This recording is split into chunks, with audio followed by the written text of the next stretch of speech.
প্রিয় দর্শক, সমসাময়িক গুরুত্বপূর্ণ বিষয় নিয়ে এনটিভি নিয়মিত আয়োজন নিউজ ইনসাইট। সবাইকে শুভেচ্ছা জানিয়ে অনুষ্ঠানে আজকের পর্বে আপনাদের স্বাগত জানাচ্ছি আমি আরিফুর রহমান। দর্শক, আজ আমাদের অতিথি বাংলাদেশ আওয়ামী লীগের প্রচার ও প্রকাশনা সম্পাদক ডক্টর হাসান মাহমুদ। ডক্টর হাসান মাহমুদ, আপনাকে স্বাগত জানাচ্ছি। অনেক ব্যস্ততার মধ্যেও আমাদের সময় দিয়েছেন। এছাড়া অংশগ্রহণ করেছেন কয়েকজন শিক্ষার্থী। ডক্টর হাসান মাহমুদ সাবেক বন ও পরিবেশ মন্ত্রী এবং সাবেক পররাষ্ট্র প্রতিমন্ত্রী হিসেবে দায়িত্ব পালন করেছেন। বর্তমানে তিনি আওয়ামী লীগের প্রচার ও প্রকাশনা সম্পাদক হিসেবে দায়িত্ব পালন করতে গিয়ে সবচেয়ে বড় চ্যালেঞ্জ হিসেবে কি দেখছেন, অনুষ্ঠানের শুরুতে আমরা সেই বিষয় নিয়ে কথা বলবো। আপনাকে প্রথমে যেটি বলবো যে একটা বৃহৎ রাজনৈতিক দলের অনেক গুরুত্বপূর্ণ দায়িত্বে আপনি থেকেছেন।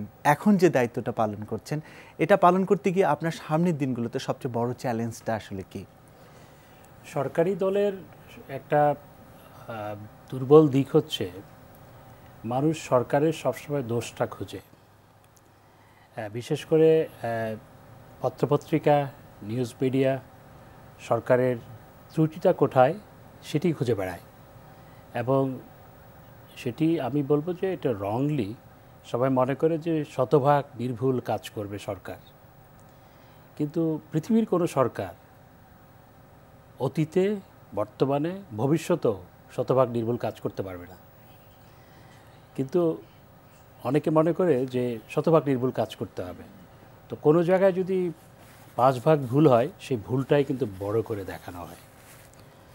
আর আমার দায়িত্ব পালন করতে গিয়ে যেটি চ্যালেঞ্জ, সেটি হচ্ছে আমি প্রচার সম্পাদক, দলের প্রচার করা আমার কাজ। দল এখন সরকারে, সুতরাং সরকারেরও কিছুটা প্রচার, সরকারের প্রচার, দল যেহেতু সরকার চালাচ্ছে, সুতরাং দলের প্রচার মানে সরকারেরও প্রচার হয়ে যায়। তো এটি একক প্রচার সম্পাদকের পক্ষে সম্ভবপর নয়, এটি পুরো সরকারের একটি প্রচারের বিষয়। আমাদের সামনে বড় চ্যালেঞ্জ হচ্ছে সামনের নির্বাচন। নির্বাচনকে সামনে রেখে আমার সামনের যে কাজগুলো, আগামী 2 বছরের কম সময়ের মধ্যে নির্বাচন হবে। নির্বাচনকে সামনে রেখে দলের সাফল্য, সরকারের সাফল্যকে মানুষের সামনে উপস্থাপন করতে হবে। মানুষকে বুঝিয়ে দিতে হবে যে আমার দল কেন ভালো।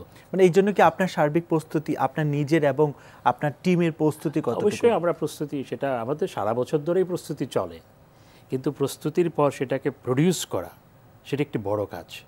আপনি যেমন একটা প্রোগ্রাম করার ক্ষেত্রে অনেক প্রস্তুতির বিষয় থাকে, বাট ফাইনালি যেটা প্রোডাকশন যেটা তৈরি হবে সেটাই কিন্তু মানুষ দেখবে।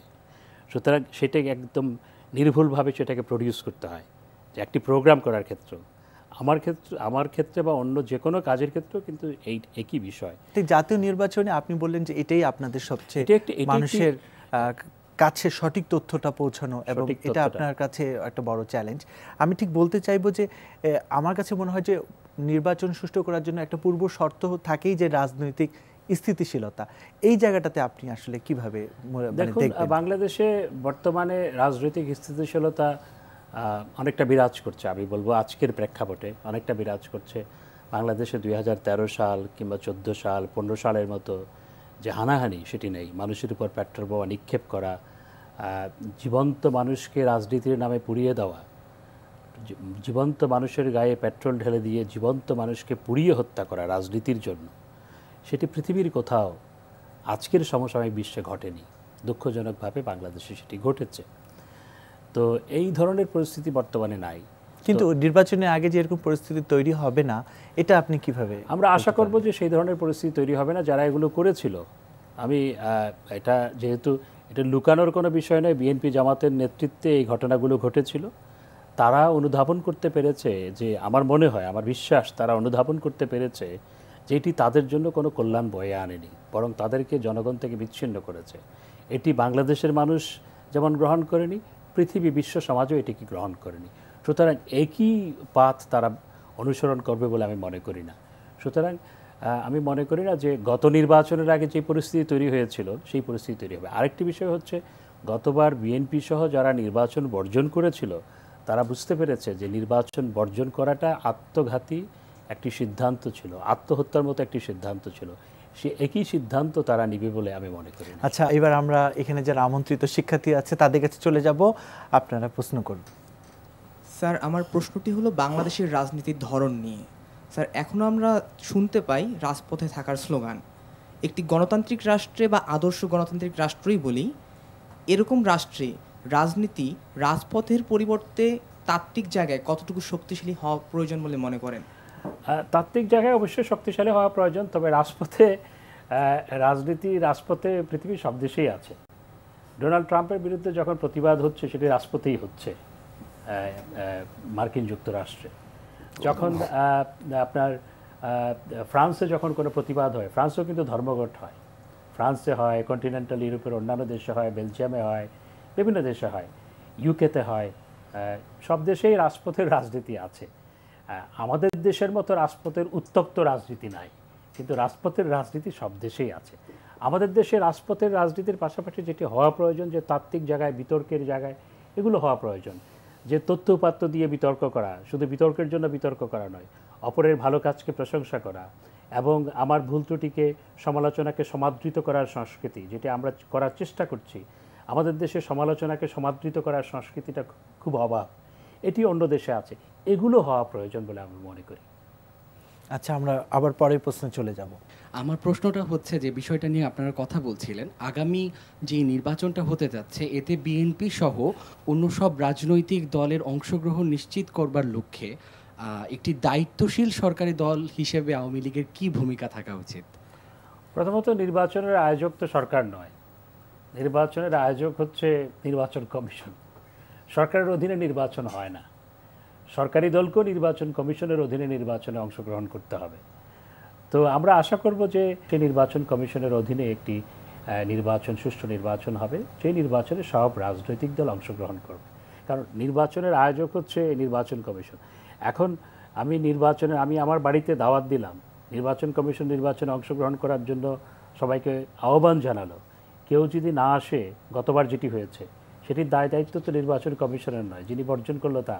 আমার বাড়িতে দিনক্ষণ ঠিক করে আমি দাওয়াত দিলাম, সবাইকেই দাওয়াত দিয়েছি, কেউ যদি না আসে তাহলে যিনি আসেননি তার দায়িত্ব, যে দাওয়াতের আয়োজন করেছে তার দায়িত্বটা অনেক কম। কিন্তু বিরোধী দল তো সবসময় আপনাদেরকে দোষারোপ করে যে সবকিছু আপনাদের ছকে বাঁধানো এবং আপনারাই সব প্ল্যানিং করছেন এবং আপনারাই সামনের দিনে একটা নীল নকশা তৈরির পরিকল্পনা করছেন।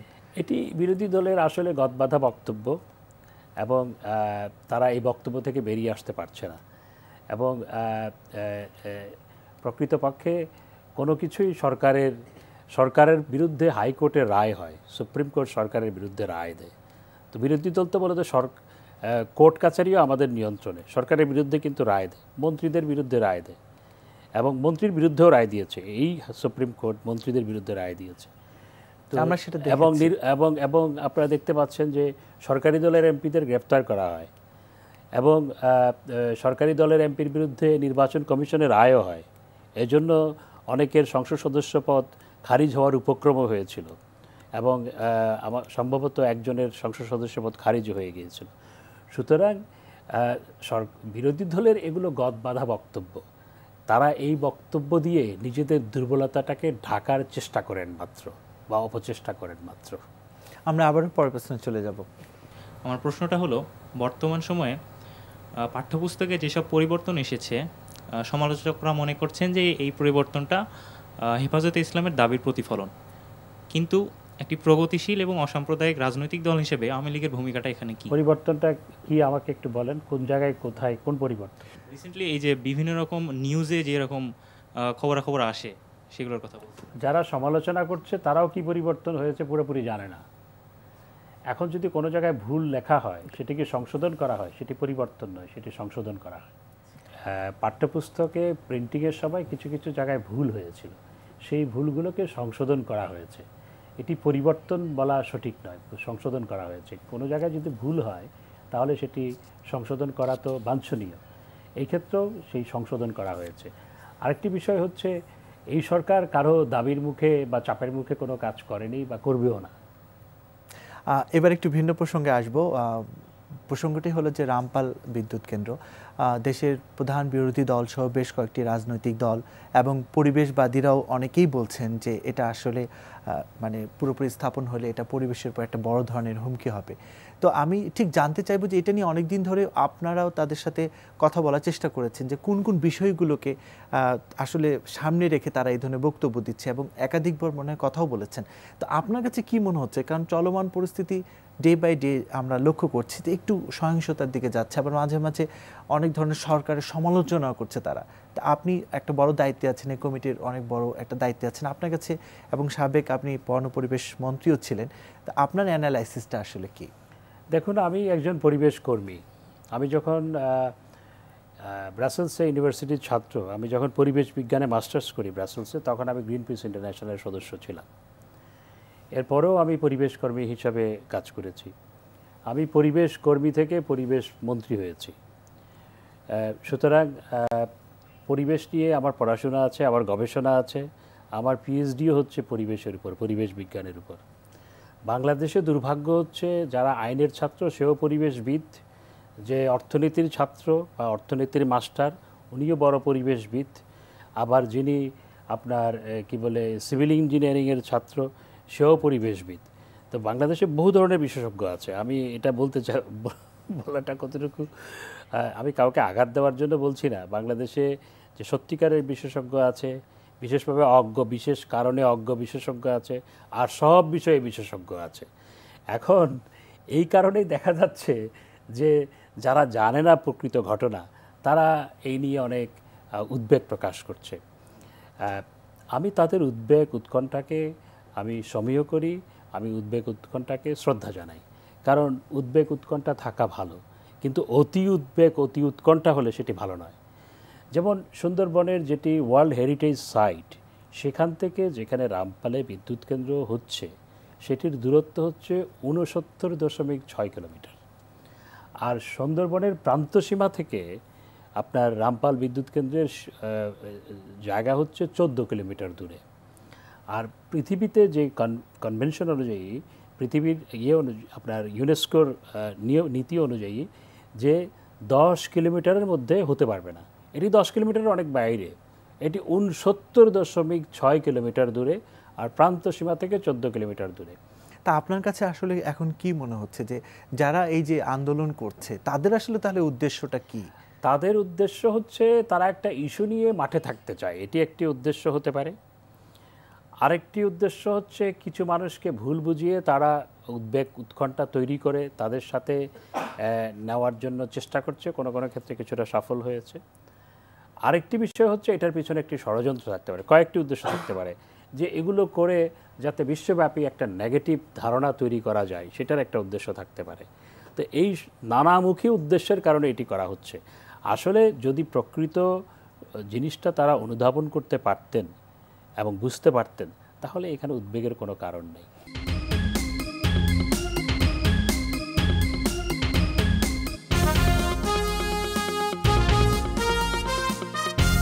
দর্শক, আমরা কথা বলেছিলাম যে বর্তমানে যে ইংলিশ মিডিয়াম স্কুলের তৎপরতা এবং সেই বিষয় নিয়ে আমরা আসলে আমন্ত্রিত অতিথির সাথে এখন কথা বলবো।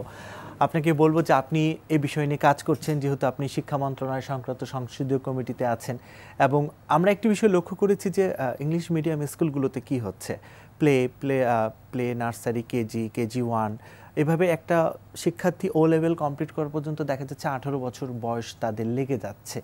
তো সার্বিকভাবে এটা জাতীয় শিক্ষা, আমাদের যে জাতীয় শিক্ষা মাধ্যম, এটার সাথে কিছুটা হলেও আমরা দেখেছি যে অনেক কিছুতে তাদের গ্লোবাল স্টাডি আমাদের স্টাডির মধ্যে অনেক পার্থক্য। তো ওভারঅল বিষয়গুলোকে আসলে আপনি কিভাবে দেখছেন? আসলে ইংলিশ মিডিয়াম স্কুলগুলো যেভাবে যথেচ্ছতার করছে এবং ইচ্ছে মতো তাদের কারিকুলাম, এটাতে একটা লাগাম টেনে দেওয়া দরকার। আমি যেটা ব্যক্তিগতভাবে মনে করি যে একটা শিশুকে যখন ভর্তি করানো হয়, প্রথমে ভর্তি করানো হয় প্লে গ্রুপে, তারপর নার্সারি, তারপর কেজি 1, তারপর কেজি 2, অর্থাৎ ক্লাস 1-এ উঠতে তাকে 4 বছর পড়তে হয়। এইটা পৃথিবীর কোথাও আছে বলে আমার মনে হয়। তাহলে এই যে এখানে বাংলাদেশে যারা এই সিস্টেমটা শুরু করলো তখন কি সরকারের নজর এই জায়গাটাতে পড়েনি? তো আজকে শুরু হয়নি, সিস্টেমটা শুরু হয়েছে ইংলিশ মিডিয়াম স্কুল যখন থেকে শুরু হলো তখন থেকে শুরু হয়েছে। সেটি স্বাধীনতার পরে আসলে বিশেষ করে 80-র দশকে এগুলোর ব্যাপক বিস্তার ঘটে। তো এখন আমি শিক্ষা কমিটিতে এই বিষয়টি নিয়ে আলোচনা করেছি। তো এ নিয়ে শিক্ষা কমিটিও কাজ করছে, মন্ত্রণালয়ও কাজ করছে কিভাবে এটাকে নিয়ন্ত্রণ করা যায়। যেমন ইংল্যান্ডে কিংবা কন্টিনেন্টাল ইউরোপে বলে দেওয়া হয় যে এই বছর বয়সে এই ক্লাসে পড়তে হবে। আমেরিকাতেও সেম, কিন্তু এই বছর বয়সে এখানে পড়তে হবে। এখানেও সেরকম ধরনের একটা সিস্টেম হওয়া দরকার। বাবা মা কিন্তু খেয়াল করে না যে আমার বাচ্চা তো স্কুলে যাচ্ছে, কিন্তু ওদের উদ্দেশ্য হচ্ছে ব্যবসা। কারণ ওই নার্সারিতে পড়ানোর সময় যাদেরকে দিয়ে টিচার, তাদেরকে বেশি বেতন দিতে হয় না, কিন্তু শিক্ষার্থীর কাছ থেকে মোটা বেতন নেওয়া হয়, মোটা অনেক ফি মোটা নেওয়া বেতন হয়, আমরা লক্ষ্য করেছি। ফি নেওয়া হয়। তো এই যে 4 বছর একটা শিক্ষার্থীর জীবনের কয়েকটা মাস অনেক গুরুত্বপূর্ণ। তো এই যে এটার একটা লাগাম টেনে ধরা দরকার, এবং অনেক ক্ষেত্রে দেখা যায় এখন সেটাতে কিছুটা নিয়ন্ত্রণ আনা হয়েছে। সেখানে আগে আমাদের দেশের পাঠ্যক্রমের অনেক কিছু সেখানে শেখানো হতো না, এখন সেটা করা হচ্ছে। কিন্তু এই যে প্রথম যে 4 বছর এইভাবে একটা শিক্ষার্থীর জীবন থেকে সময়কে আপনার ছিনিয়ে নেওয়া, এটা ছিনতাই করার মতো, ছিনিয়ে নেওয়ার মতো, এটা বন্ধ হওয়া দরকার। এবার একটু ভিন্ন প্রসঙ্গে আসবো, দেশের সোশ্যাল মিডিয়া নিয়ে। আমি জানি যে আপনি এগুলো নিয়েও কাজ করছেন। আমরা লক্ষ্য করেছি যে সোশ্যাল মিডিয়াতে কবরের পাশে ছবি, বা অর্থাৎ একটা মানুষের অনেক ধরনের ছবি, তথ্য, বিভ্রান্তকর অনেক কিছু দেওয়া হচ্ছে, যা অনেক সময় দেখা যাচ্ছে যে একটা বিকৃত মানুষের বহিঃপ্রকাশ ঘটছে। আবার দেখা যাচ্ছে তথ্য বিভ্রান্ত করে অনেকে অনেক রকম মেসেজ পাচ্ছে।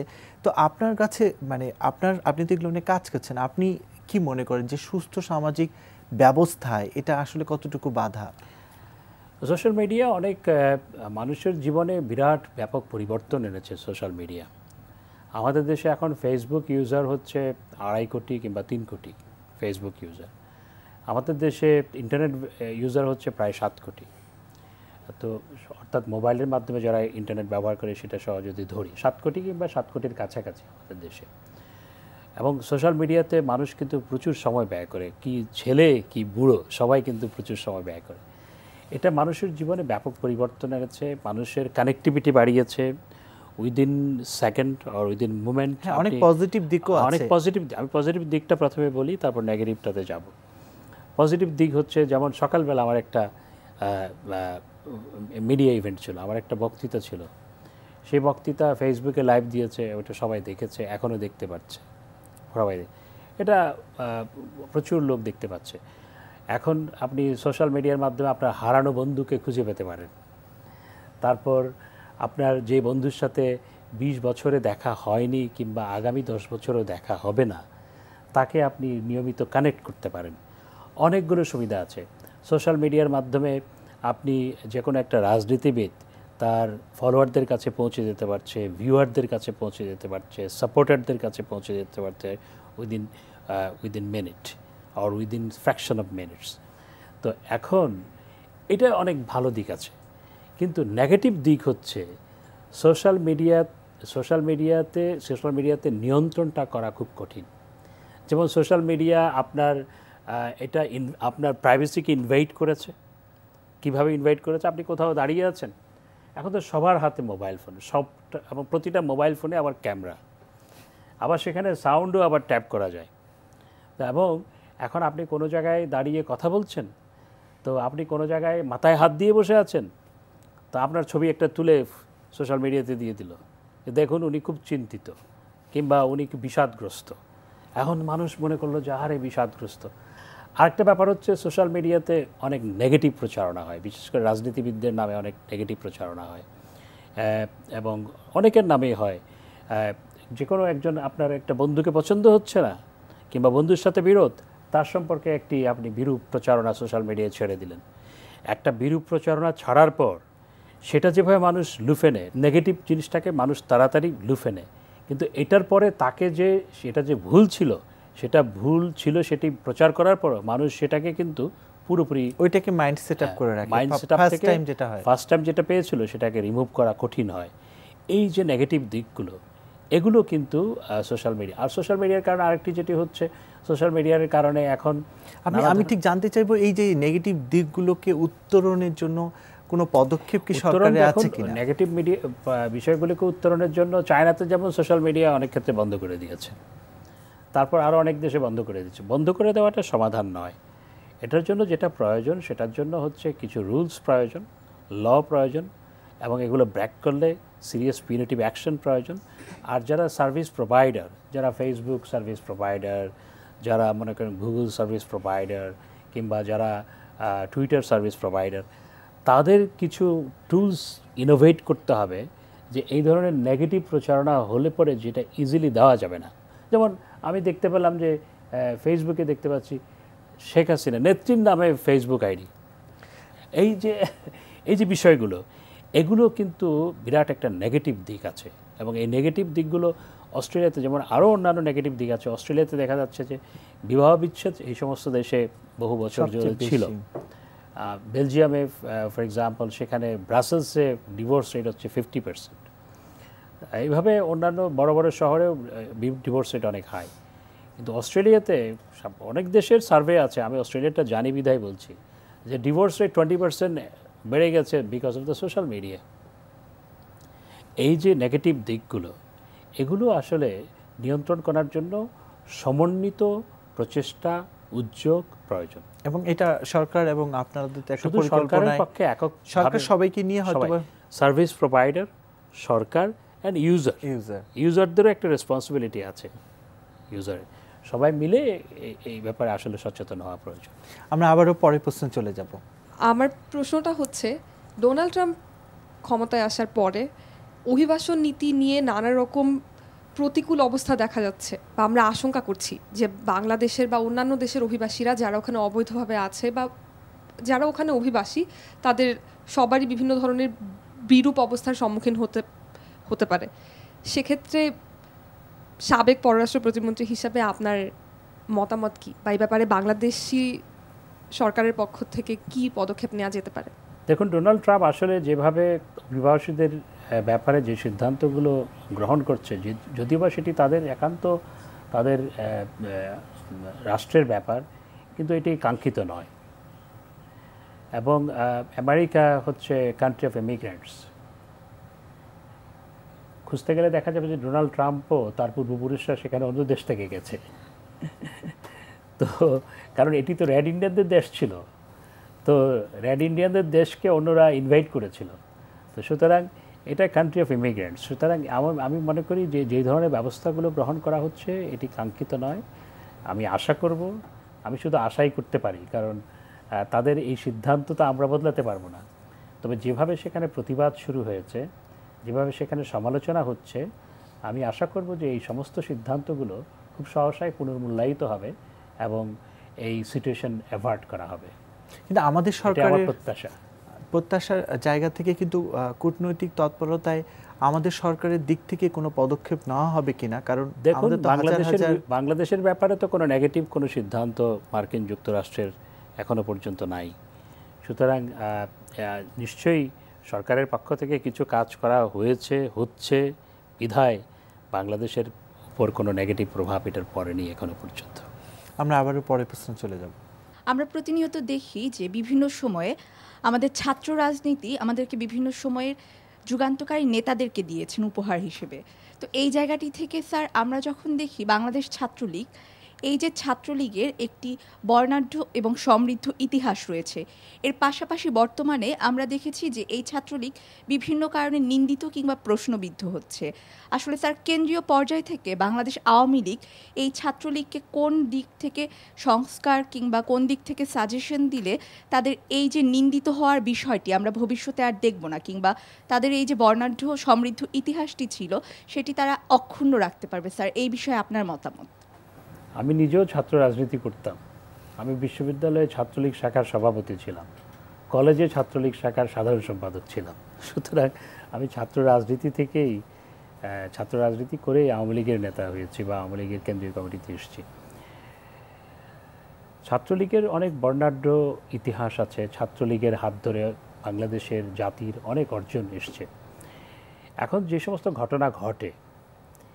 ঘটনা যতটুকু না ঘটে সেটাকে অনেক বড় করা হয়। দেখা গেল যে অনেক ভালো কাজ হচ্ছে, কোথায় ছাত্রলীগের এক সমর্থক কাকে একটা ঢিল মারলো, ছাত্রলীগের অমুক ঢিল মেরেছে, বা কোথাও কেউ একজন কাউকে একটা আপনার কিল মারলো, ছাত্রলীগের অমুকের উপর সন্ত্রাসী হামলা চালিয়েছে। এই ধরনের ঘটনাও আছে। তবে যে কিছু ঘটছে না তা নয়, অনেক কিছু ঘটেছে। এটা নানাবিধ কারণ আছে। এটার কারণ হচ্ছে যে আমাদের দেশে তো সামাজিক অবক্ষয়ের চূড়ান্ত পর্যায়ে আমরা গেছি অনেক ক্ষেত্রে। রাজনীতি হচ্ছে একটা ব্রত। রাজনীতি যে ব্রত, এটা অনেক রাজনীতিবিদও ভুলে গেছে।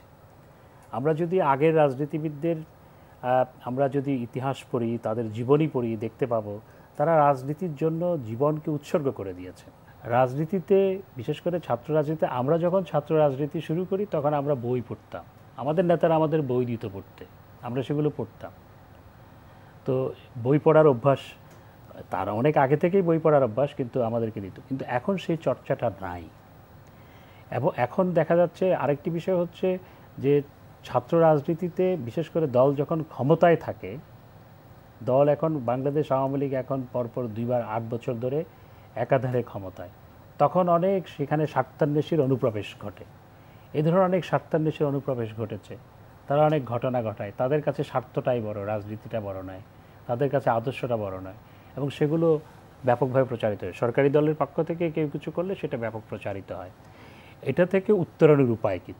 আপনার তো সেটাই প্রশ্ন। এটা থেকে উত্তরণের উপায় হচ্ছে, আমি যেটা মনে করি, যে রাজনীতিতে আদর্শটাকে ফিরিয়ে আনা, এবং রাজনীতি যে একটি ব্রত সেটিকে আবার ফিরিয়ে আনা, এবং আদর্শ ধারণ করে যদি কেউ রাজনীতি করে এবং রাজনীতিকে যদি সে ব্রত হিসাবে নেয়, তার পক্ষে গর্হিত কাজ করা সম্ভবপর নয়।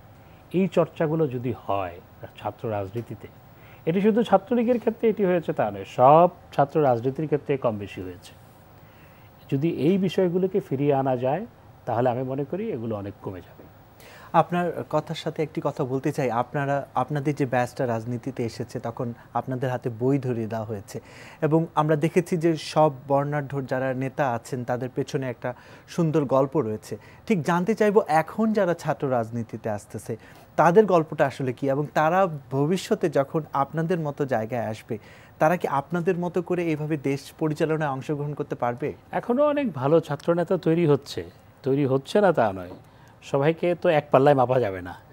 এখন যেমন খারাপ দিকও আছে, ভালো দিকও অনেক আছে, এখনও অনেক ভালো ছাত্রনেতা তৈরি হচ্ছে। আরেকটি বিষয় হচ্ছে আমাদের দেশে নানা কারণে রাজনীতি সম্পর্কে একটা নেগেটিভ ধারণা তৈরি হয়েছে, যে কারণে অনেক ক্ষেত্রে মেধাবীরা রাজনীতিতে আসে না। এখন মেধাবীরা যখন রাজনীতিতে আসে না, মেধাহীনরা রাজনীতিতে আসে। কিন্তু আপনাদের সময় কিন্তু মেধাবীরাই মেধাবী অনেকে আসতো। আমাদের সাধারণ সম্পাদক ওবায়দুল কাদের, তিনি ম্যাট্রিক ইন্টারমিডিয়েট দুটাতেই স্ট্যান্ড করেছে, দুটাতেই মেধা তালিকায় ছিল। কিন্তু এখন কি সেই গল্পগুলো দেখা যাবে যে সবচেয়ে মেধাবী ছাত্ররা এই রাজনীতিতে আসছে? আমরা আশা করব ভবিষ্যতে মেধাবীরা আসবে, মেধাবী ছাত্ররা আসবে, ছাত্রছাত্রীরা আসবে, তাহলে মেধাহীনদের জায়গাটা থাকবে না সেখানে, সেটাই আশা করি। এরকম পরিবেশ কি হবে আপনি আদৌ মনে করেন? অবশ্যই হবে, পরিবেশ তো সবাই মিলেই তৈরি করতে হবে। কিন্তু মেধাবীরা তো একটা জায়গা অবস্থানের পর দেশ ছেড়ে চলে যায়, আমরা যেটা লক্ষ্য করেছি, উন্নত শিক্ষার জন্য, কেউ সুন্দর একটা জীবনের জন্য। এই জায়গাটা থেকে আপনি কিভাবে দেখছেন? কারণ আমরা ছেড়ে যদি পড়তে যাই অসুবিধা নেই, পড়ে আবার চলে আসলে সমস্যা নাই। কিন্তু দেখা যায় যে আমাদের একটা মেধাবী ছাত্রের কথা আমরা যদি দেখি, যে বাইরে উচ্চতর ডিগ্রি নেওয়ার পরে তাদের যে সুযোগটা সৃষ্টি হয় সে দেশে বা অন্য কোনো দেশে, সেই সুযোগটা কিন্তু আমাদের দেশে সৃষ্টি হচ্ছে না, যার জন্য প্রচুর মেধাবীরা কিন্তু আর দেশে ফিরে আসছে না। এই জায়গাটা থেকে আপনি কিভাবে দেখুন? আমাদের দেশে কিন্তু ইদানিং অনেক মেধাবী ছাত্রছাত্রীরা আবার ফিরে আসছে, কারণ আমাদের দেশে আজ থেকে 20 বছর আগের সিনারিও আর আজকের সিনারিও এক নয়। আমাদের দেশে আজ থেকে 20 বছর আগে একটা ছাত্র যে বেতন পেত, বিদেশে অনেক গুণ বেশি পেত। এখন কিন্তু সেই রেশিওতে নাই আর। এখন কিন্তু আমাদের দেশেও অনেক ভালো চাকরির ক্ষেত্র তৈরি হয়েছে, কাজ করার ক্ষেত্র তৈরি হয়েছে, সেজন্য অনেকে আসছে। ভারতের অনেক মেধাবীরা আগে যারা চলে গিয়েছিল তারা ফেরত আসছে। আমাদের দেশেও আমি আশা করি যে খুব সহসা এমন একটি অবস্থান তৈরি হবে যে মেধাবীরা যারা আগে চলে গেছিল তারা ফেরত আসবে। আমরা আশা করব যে মেধাবীরা আবার আমাদের দেশে চলে আসবে।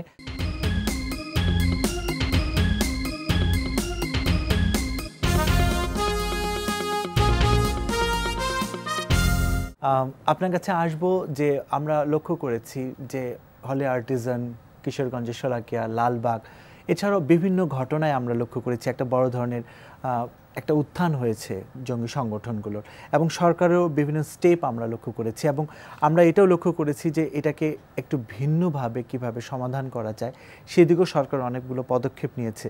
ঠিক আমি জানতে চাইবো যে বিশেষ করে তরুণ সমাজকে সরকার কিভাবে করে কোনোভাবেই যেন জঙ্গি সংগঠনগুলোর দিকে প্রভাবিত না হয়, এই জন্য আপনারা কি পদক্ষেপ নিয়েছেন? দেখুন, জঙ্গি উত্থান বা এই সমস্যাটা আজকে পৃথিবীব্যাপী সমস্যা। মার্কিন যুক্তরাষ্ট্রে, ইউরোপের বিভিন্ন দেশে, ইউকেতে এবং পৃথিবীর অন্যান্য জায়গায়, অস্ট্রেলিয়াতে এবং আপনার প্রাচ্যের বিভিন্ন দেশে এই সমস্যা আজকে বেশ কয়েক বছর ধরে পুরো পৃথিবী আজকে এই সমস্যায় আক্রান্ত।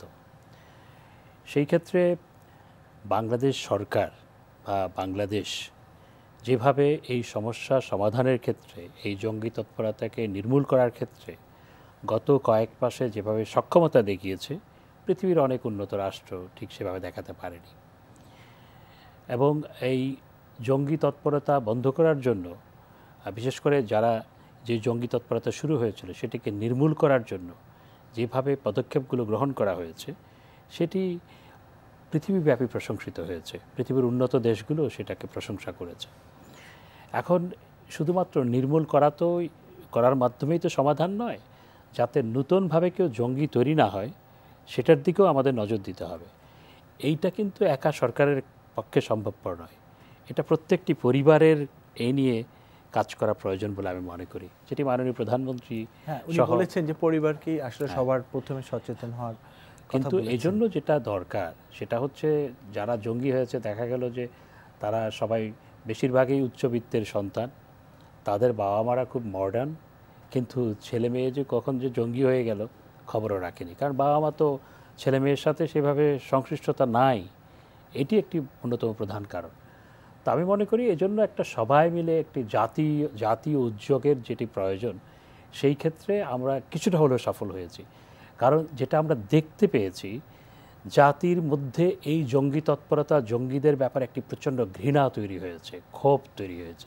এটাই কিন্তু শক্তি, এটাকে নির্মূল করার ক্ষেত্রে, ভবিষ্যতে যাতে কেউ জঙ্গি না হয় সেই পথকে রুদ্ধ করার ক্ষেত্রে। এই সচেতনতামূলক কার্যক্রম হাতে নেবার জন্য স্কুল বা কলেজগুলোতে আপনারা বিশেষ কোনো ব্যবস্থা গ্রহণ করবেন কিনা, যাতে সবাই সচেতন হয়? জন্য তো শিক্ষা মন্ত্রণালয়ের পক্ষ থেকে নির্দেশনা দেওয়া হয়েছে এবং বিভিন্ন স্কুলে এ নিয়ে কথাবার্তা হচ্ছে, রাষ্ট্রীয় প্রচার মাধ্যমে এ নিয়ে নানা ধরনের এর জন্য, এটি যাতে কেউ জঙ্গি না হয় সেজন্য প্রচার চালানো হচ্ছে।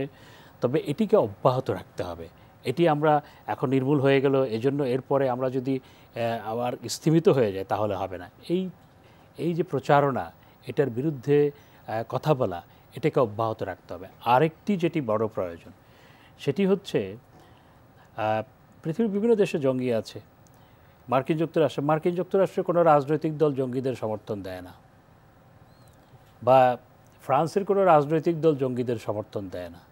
আমাদের দেশে দুঃখজনক হলো সত্য, আমি বলতে চাইনি, ছাত্রছাত্রীদের মধ্যে এই কথাগুলো বলা প্রয়োজন বলে আমি মনে করিনি, কিন্তু কথার পিঠে কথা চলে আসছে, সত্য প্রকাশের জন্য বলতে হচ্ছে যে এই জঙ্গি তৎপরতা বন্ধ করতে গিয়ে যখন অনেককে গ্রেপ্তার করা হলো, তখন সাবেক প্রধানমন্ত্রী, আমি তার প্রতি পরিপূর্ণ শ্রদ্ধা রেখেই বলতে চাই যে বেগম খালেদা জিয়া বলেছেন, কিছু লোককে ধরে এনে বসিয়ে রাখা হয়, চুলদাড়ি বড় হলে তাদেরকে বলা হয় জঙ্গি। এই যে বক্তব্য, এটা কিন্তু জঙ্গি তৎপরতা নির্মূল করার ক্ষেত্রে একটা বড় প্রতিবন্ধকতা। যেখানে বাবা মারা পরিচয় দিচ্ছে না যে ও তার ছেলের লাশ গ্রহণ করছে না, বাবা মা তার সন্তান বলে পরিচয় দিচ্ছে না, সেখানে রাজনৈতিক দলের মহাসচিব বলেন যে এদেরকে কেন গ্রেপ্তার করা হলো, বা এদেরকে কেন হত্যা করা হলো, এদেরকে জীবিত ধরা হলো না কেন। মার্কিন যুক্তরাষ্ট্র যখন বোস্টনে ম্যারাথন রেসে যখন বোমা হামলা হলো, তখন সেই বোমা হামলাকারীকে একজনকে হত্যা করা হলো, আরেকজন পুলিশ কাস্টডিতে মৃত্যুবরণ করেছে। ফ্রান্সে যখন বোমা হামলা হলো, সেই হামলাকারীকে হত্যা করা হয়েছে, কয়েকবার হয়েছে, হামলাকারীদের হত্যা করা হয়েছে। ব্রাসেলসের রাস্তায় প্রকাশ্য দিবালোকে গুলি করে হত্যা করা হয়েছে। তখন তো কেউ কথা বলে নাই, সেখানে তো এই নিয়ে সমালোচনা হয় নাই। যেখানে সম্ভব হচ্ছে সরকার সেখানে জীবিত ধরছে, যেখানে সম্ভব হচ্ছে না সেখানে হয়তো ফাইটের মধ্যে, এনকাউন্টারের মধ্যে, বন্দুকযুদ্ধে মৃত্যুবরণ করছে। তো এইটাকে সাপোর্ট দেওয়া দরকার, সমস্ত রাজনৈতিক দলের দলমত নির্বিশেষে সাপোর্ট দেওয়া দরকার। কেউ যদি প্রশ্ন তুলে, তাহলে তো যারা এই কাজগুলো করছে, পুলিশ বাহিনী কিংবা অন্যান্য যে সমস্ত সংস্থায় কাজগুলো করছে, তাদের তো মনোবল ভেঙে যাবে। সুতরাং কয়েকটা জিনিস দরকার। প্রথম কথা হচ্ছে পরিবারের নজর দেওয়া দরকার, ছাত্রছাত্রীদের উপর, সন্তানদের উপর। স্কুলে এই ব্যাপারে প্রচারণা দরকার, রাষ্ট্রীয় প্রচারণা দরকার, এবং সবার ঐক্যবদ্ধ প্রয়াস দরকার। এবং এই কাজে ভুল থাকতে পারে, যে কোনো কাজেই ভুল থাকতে পারে। যে কোনো কাজের গঠনমূলক সমালোচনা অবশ্যই কাজকে শানিত করে এবং কাজকে শুদ্ধ করে, সেটা হতে কোনো অসুবিধা নেই। কিন্তু আমি একেবারে যদি ডিনাই করি, তাহলে কাজটা সম্পন্ন করা সম্ভবপর হয় না। এবার আমরা একটু অনুষ্ঠানের ভিন্ন দিকে যাব। এখানে যারা আমন্ত্রিত শিক্ষার্থী আছে, আপনার যদি তাদের কাছে কোনো প্রশ্ন থাকে আপনি করতে পারেন। জীবনটা নিজের জন্য এবং মানুষের জন্য। কেউ যদি ভালো ছাত্র হয়, ভালো ছাত্র হয়ে যদি সে শুধু নিজের কথা ভাবে, সে বড় ডাক্তার হবে। ডাক্তার হয়ে গ্রামের গরিব মানুষটার কাছ থেকেও 1000 টাকা ফি নেবে। আর যদি কেউ ভালো ডাক্তার হয় পাশাপাশি ভালো মানুষ হয়, তাহলে সে বড় ডাক্তার হয়ে গ্রামের গরিব মানুষকে বিনা পয়সায় চিকিৎসা দিবে। এই যে বা ভালো ছাত্র হয়ে সে বড় সচিব হবে, সচিব হওয়ার পর গ্রামের মানুষের জন্য তার ঘরের দরজা বন্ধ থাকবে। আমরা সেরকম ভবিষ্যৎ প্রজন্ম চাই না। আমরা যে প্রজন্ম চাই, আমরা বাংলাদেশকে একটি উন্নত দেশে রূপান্তরিত করতে চাই। উন্নত দেশে রূপান্তরিত করতে হলে উন্নত মানুষ দরকার। উন্নত মানুষ ছাড়া উন্নত দেশ করা সম্ভবপর নয়। আমরা অনুষ্ঠানের একদম শেষ দিকে চলে এসেছি। একটু প্রশ্ন করে অনুষ্ঠানটি শেষ করব। আপনি জলবায়ু নিয়ে অনেকবার কাজ করেছেন। আমি ঠিক জানতে চাইব যে বাংলাদেশে একটা ইনোসেন্ট ভিকটিম দেশে পরিণত হয়েছে, বিকজ প্যারিস চুক্তি বাস্তবায়ন আসলে কবে বাস্তবায়ন হবে এবং আসলে আমাদের কোন কোন বিষয়গুলো এখন সবচেয়ে সামনে ফেস করতে হবে, এই জিনিসটা জানতে চাইব। বাংলাদেশ হচ্ছে জলবায়ু পরিবর্তনটা আসলে এখন একটা বড় চ্যালেঞ্জ। জলবায়ু পরিবর্তন চ্যালেঞ্জটা আমরা সহজে দেখতে পাই না। জলবায়ু পরিবর্তনটা হচ্ছে মাথার চুল পড়ার মতো। চুল একটা একটা পড়ে, প্রথম দিকে বোঝা যায় না। মাথায় যখন আমার মতো টাক হয়ে যায় তখন বোঝা যায় আসলে চুলগুলো সব পড়ে গেল। তো ঠিক জলবায়ু পরিবর্তন তো ঠিক সেরকম। আস্তে আস্তে তাপমাত্রা বাড়ছে, কিন্তু আমরা খেয়াল করছি না। তাপমাত্রা পৃথিবীর অলরেডি শিল্প বিপ্লবের আগে যে তাপমাত্রা ছিল তার চেয়ে 1 ডিগ্রি বেড়ে গেছে। আর আমরা হচ্ছে ইনোসেন্ট ভিকটিম। আমাদের দেশ পৃথিবীর সবচেয়ে ঝুঁকিপূর্ণ দেশ, অর্থাৎ জলবায়ু পরিবর্তনের কারণে যে দেশগুলোর উপর নেগেটিভ ইম্প্যাক্ট সবচেয়ে বেশি হয়েছে বা হবে, তাদের মধ্যে অন্যতম হচ্ছে বাংলাদেশ। প্রথম 4-5টি দেশের মধ্যে বাংলাদেশ একটি। এবং কিন্তু আমাদের কোনো এই ক্ষেত্রে কন্ট্রিবিউশন নেই। আমাদের পার ক্যাপিটা পার ইয়ার গ্রিন হাউস গ্যাস ইমিশন হচ্ছে 0.3 টন, আর উন্নত দেশের পার ক্যাপিটা পার ইয়ার গ্রিন হাউস গ্যাস ইমিশন হচ্ছে 10 to 15 টন। আমাদের 0.3 টন, ওদের 10 to 15 টন। আর উন্নয়নশীল দেশের পার ক্যাপিটা পার ইয়ার, উন্নয়নশীল দেশের গড় পার ক্যাপিটা পার ইয়ার হচ্ছে 3 টন, আর আমাদের 0. উন্নয়নশীল দেশের যে গড়পড়তা এমিশন সেটারও 1% আমরা ঘটাই। সুতরাং we are the innocent victim. তো এই ক্ষেত্রে প্যারিস চুক্তি স্বাক্ষরিত নয়, প্যারিস চুক্তি অলরেডি ইনটু ফোর্স। প্যারিস চুক্তি অলরেডি বলবৎ হয়েছে এবং সেটার আলোকে যে সমস্ত প্লেজেস অর্থাৎ প্রতিশ্রুতি যে বিভিন্ন দেশ করেছে, এই প্রতিশ্রুতি যদি বাস্তবায়িত হয় তাহলেও পৃথিবীর তাপমাত্রা 3 থেকে 4 ডিগ্রি বাড়বে। 1 ডিগ্রি বাড়াতেই এখন যে ধরনের নেগেটিভ ইম্প্যাক্ট আমরা দেখতে পাচ্ছি, 3 থেকে 4 ডিগ্রি বাড়লে সেটা যে কি হবে সেটি আমি অনুমান করতে পারছি না। তাহলে এই অবস্থায় করণীয় কি আসলে? এই অবস্থায় করণীয় হচ্ছে যে প্যারিস চুক্তিকে আরও আপনার যাতে সবাই এই চুক্তির আলোকে তাদের প্লেজেসগুলো বাড়ায়, তাদের প্রতিশ্রুতি আরও বাড়ায় এবং ইমিডিয়েট অ্যাকশন নেয়। আজকে পৃথিবী যদি আজকে জিরো এমিশনে চলে যায়, পৃথিবীর কোনো লাইট জ্বলবে না, পৃথিবীতে কোনো গাড়ি চলবে না, পৃথিবীর কোনো ইন্ডাস্ট্রি চলবে না, সব কিছু বন্ধ হয়ে যাবে, আমরা প্রি ইন্ডাস্ট্রিয়ালাইজ টাইম চলে যাব বা নোমাডিক এজে চলে যাব, তারপরেও পৃথিবীর তাপমাত্রা আগামী 25 থেকে 30 বছর বাড়বে। কারণ ইতিমধ্যে আপনার যেই গ্রিন হাউস গ্যাস ইমিশন হয়েছে সেটার ইম্প্যাক্ট হিসাবে পৃথিবীর তাপমাত্রা বাড়তে থাকবে। সুতরাং এইটাকে আসলে সায়েন্টিফিক কমিউনিটি অনেক আগে এটা নিয়ে ওয়ার্ন করেছে, পলিটিক্যাল লিডারশিপ সেটাকে পুরোপুরি বুঝতে পারে নাই। দুঃখজনক হলেও সত্য, মার্কিন যুক্তরাষ্ট্রের প্রেসিডেন্ট ডোনাল্ড ট্রাম্পও এই নিয়ে সংশয় আছে। অস্ট্রেলিয়ার বর্তমান যে ক্ষমতাসীন দল তাদের অনেকের সংশয় আছে, পৃথিবীর অনেক দেশের অনেকের সংশয় আছে। তো আমি আশা করব যে এই সংশয়গুলো চলে যাবে, সবাই মিলে অনুধাবন করতে পারবে। পৃথিবী উই আর ইন একটা লাইফ বোট। পৃথিবী হচ্ছে মানুষের জন্য মহাবিশ্বে একমাত্র জীবন্তরী। টাইটানিক জাহাজ যেমন বিশাল আপনার মহাসাগরের মধ্যে টাইটানিক জাহাজের যাত্রীদের জন্য একমাত্র জীবন্তরী ছিল, যখন সেটি ডুবে গেছে তখন ফার্স্ট ক্লাসের যাত্রীও ডুবেছে, থার্ড ক্লাসের যাত্রীও ডুবেছে। এটাও পৃথিবী মহাবিশ্বে একমাত্র জীবন্তরী মানুষের জন্য। এটি যদি আপনার গ্রিন হাউস গ্যাস ইমিশনের কারণে এটা যদি বিপন্ন হয়, তাহলে আমি যেমন বিপন্ন হব, মার্কিন যুক্তরাষ্ট্রের প্রেসিডেন্টও হবেন। এটাই যদি অনুধাবন করতে পারি তাহলে সবাই মিলে করতে পারবো। ধন্যবাদ আপনাকে। আপনি অনেক মূল্যবান সময় থেকে আমাদেরকে সময় দিয়েছেন, এনটিভিকে সময় দিয়েছেন। সেই সাথে ধন্যবাদ আমন্ত্রিত শিক্ষার্থীদেরও যারা এখানে অংশগ্রহণ করেছেন। দর্শক, আপনাদের বিভিন্ন প্রশ্ন, সমসাময়িক ঘটনা সম্পর্কে জানতে বা মতামত থাকলে, পাশাপাশি কেমন লাগলো আমাদের আয়োজন জানিয়ে চিঠি লিখতে পারেন এই ঠিকানায়। প্রযোজক নিউজ ইনসাইট, এনটিভি, বিএসইসি ভবন, 7ম তলা, 102 কাজী নজরুল ইসলাম এভিনিউ, কারওয়ান বাজার, ঢাকা 1215। আমাদের ইমেইলও করতে পারেন newsinsight@ntvbd.com এই অ্যাড্রেসে। আর অনলাইনে অনুষ্ঠানটি দেখতে ভিজিট করুন এনটিভি অনলাইন www.ntvbd.com এই অ্যাড্রেসে। সবাইকে শুভেচ্ছা জানিয়ে আমি আরিফুর রহমান আজকের মতো বিদায় নিচ্ছি।